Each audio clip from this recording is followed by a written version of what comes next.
सीधा armed forces के साथ टकराव में क्यों आए? ये हमारे सिस्टम की कमी है। ये हमारा कॉलोनियल सिस्टम है, ब्रिटिश सिस्टम का। हर लॉ एंड ऑर्डर लाठी चार्ज, आप आर्म्ड फोर्स लाओ। लॉ एंड ऑर्डर में जिम्मेवारी उसकी होती है जो सीनियर मोस्ट ऑफिसर वहाँ होता है, और सीनियर मोस्ट ना भी होना, जो मौके को सफ़र कर रहा है उसके हाथ में फैसला होता है कि वो इसको अनलॉफुल असेंबली को कैसे डिस्पर्स करे। वो तो कई बार अपने सीनियर का ऑर्डर की भी नहीं वेट करता। होम मिनिस्टर तो बहुत दूर की बात है। जब अनलॉफुल असेंबली होती है, स्टाफ बिखर जाता है, प्लाटून्स बिखर जाते हैं। वो प्लाटून कमांडर की वेट नहीं करते, करो सर करो। वो उसको प्लाटून कमांडर कहता है, तुम नहीं देख रहे कि आग लगने लगी है, या वो तोड़फोड़ हो रही है, या किसी को चोट लग रही है? तुमको किस लिए दिया ट्रेनिंग? तुमको तुम्हारा कर्तव्य था। That means decision of the law and order जब होती है ऐसे मौके पर, वो जो खुद ऑफिसर्स जो सीनियर्स होते हैं, जो भी सीनियर्स होते हैं, हवलदार भी होते हैं, सब इंस्पेक्टर भी होते हैं, ये उनकी ड्यूटी होती है और किसी की नहीं।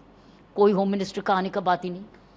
क्या आपको लगता है कि जो हुआ, पैलेट गन का इस्तेमाल हुआ, जैसा कि एलिगेशन लग रहा है, लोग आ रहे हैं बाहर कि हमें चोट लगी हुई है, क्या वो ठीक था? क्या बिना प्री इंफॉर्मेशन के या प्री डिप्लॉयमेंट से पहले एक ड्रिल किया जाता है, बताया जाता है आपको क्या करना है क्या नहीं, ऐसा हुआ? ड्रिल ट्रेनिंग में होती है।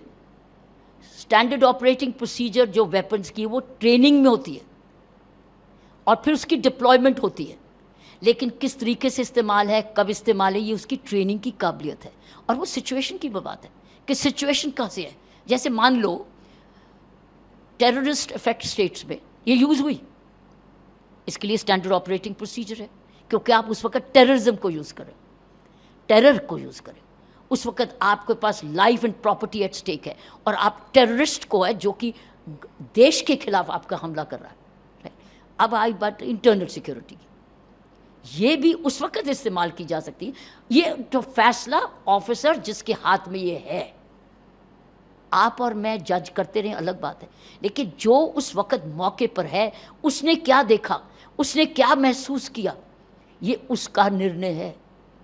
और सीनियर्स उसी से ही पूछेंगे कि तुम किस हालत में तुमने ये यूज़ की। उसकी समझ या ना समझी उसकी जिम्मेवारी है, और सीनियर्स इसीलिए उसको जांचते हैं। इसलिए internal inquiry of the department is very important, क्योंकि ये पहली बार ही नहीं है लॉ एंड ऑर्डर डेमोन्स्ट्रेशन, और लास्ट नहीं है। और ये वेपनरी अनऑथराइज्ड नहीं है, इसके स्टैंडर्ड ऑपरेटिंग प्रोसीजर्स बने हुए हैं, और ये ऑपरेटिंग है। ये आरटीआई लगा के पूछ लीजिए एसओपी क्या है, टेररिस्ट इफेक्ट स्टेट में क्या है, और नॉन टेररिस्ट इफेक्ट सिचुएशन में क्या है। ये एसओपी बने हुए हैं, ट्रेनिंग भी दी जाती है। इसीलिए तो वेपन है, इसलिए एमुनिशन है। लेकिन वो सही इस्तेमाल हुआ या दुरुपयोग हुआ, ये तो इंक्वायरी इंटरनल ही बताएगा, और हर सीनियर ऑफिसर ज़रूर जानना चाहेगा एक गलत इस्तेमाल हुआ या सही। लेकिन इसकी जवाबदेही पार्लियामेंट तक नहीं जाती, ये उसी ऑफिसर की होती है जो कि वहाँ पर मौके पर होता है, जिसने डिप्लॉयमेंट भी की हो और लीड भी कर रहा हो। लेकिन प्रोटेस्ट पे स्टूडेंट बैठे हुए थे, पैलेट गन क्या देना सही था? प्रॉब्लम यहाँ आती है कि स्टूडेंट प्रोटेस्ट सीधा आर्म्ड फोर्सेस के साथ टकराव में क्यों आए? प्रॉब्लम यहाँ है। ये हमारे सिस्टम की कमी है। ये हमारा कॉलोनियल सिस्टम है, ब्रिटिश सिस्टम का। हर लॉ एंड ऑर्डर लाठी चार्ज, अब आर्म्ड फोर्स लाओ। ये गलत है, इसको इस्तेमाल करना, इसका हमको दुरुपयोग हो रहा है। ये मिसप्लेस्ड पॉलिसी है। हमको ये कॉलोनियल ब्रिटिश सिस्टम से निकलना होगा। स्टूडेंट प्रोटेस्ट का पहला जो लाइन ऑफ डिफेंस है वो है civil police, which is civil defence. हम क्यों नहीं सिविल डिफेंस को यूज़ कर रहे? और सिविल डिफेंस तो युवा है, ट्रेंड है, पेड है, हर स्टेट में है। तो पहली लाइन ऑफ सिविल डिफेंस में युवा, मेन एंड वेमेन होंगे, और उनके पास कोई लाठी नहीं होगी। अगर अनलॉफुल असेंबली हो गई डिक्लेयर, तो पहला आपका इनकाउंटर सिविल डिफेंस से होगा कि आप उनको मारेंगे उनसे, और उनके पास लाठी तो है ही नहीं, तो लाठी चार्ज कैसे होगा? तो आप, इसका मतलब रुकावट है। अगर आप बैरिकेड को ब्रेक करते हो तो second line of defence women police कर दीजिए। तो क्या आप विमेन पुलिस को अटैक करोगे? कैमरास आपको वॉच कर रहा है, उनके पास भी लाठियां नहीं है, लेकिन हेड गियर है, आर्मर है, हेड गियर भी है, आर्मर भी है, ताकि पथराव से बचे, पीटे नहीं, चोट ना लगे। सो वो सिविल डिफेंस पर भी आर्मर, हेलमेट भी हो, बॉडी आर्मर भी हो, नो लाठी, इधर भी ये भी हो और बैरिकेड भी हो और बॉडी आर्मर भी हो, ट्रेन भी हो। लेकिन अगर बेकाबू हो रहा है तो फिर लास्ट रिजॉर्ट होनी चाहिए अपनी आर्म्ड पुलिस सिचुएशन देख के करेगी, ये उसकी जिम्मेवारी है। टीयर गैस करना है, लाठी चार्ज करना है या वाटर कैनन लगाना है, वो जो लास्ट स्टेज है। और लास्ट स्टेज पर अगर आपने वेपनरी यूज़ की तो इसका मतलब है कैमराज आपको एविडेंस बताएगा कि कौन क्या कर रहा था, कौन व्यक्ति आग लगा रहा था, क्योंकि उसमें तमाशबीन भी जुड़ जाएंगे, जान के आग लगाएंगे ताकि वो प्रोवोकेशन आए, तो कैमरा पकड़ेगा तो पता चल उस वक्त किसने उसको देखा, उधर वो चलाएगा।